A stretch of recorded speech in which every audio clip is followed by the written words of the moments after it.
ولا تعجبك أموالهم وأولادهم إنما يريد الله أن يعذبهم بها في الدنيا وتزهق أنفسهم وهم كافرون.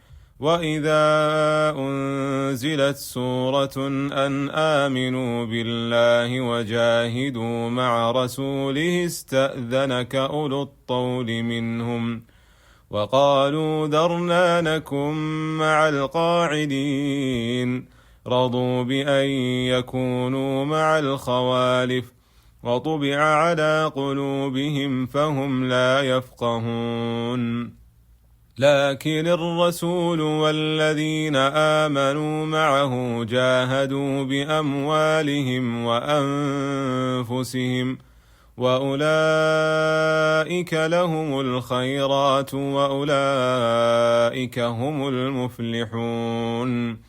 أعد الله لهم جنات تجري من تحتها الأنهار خالدين فيها ذلك الفوز العظيم.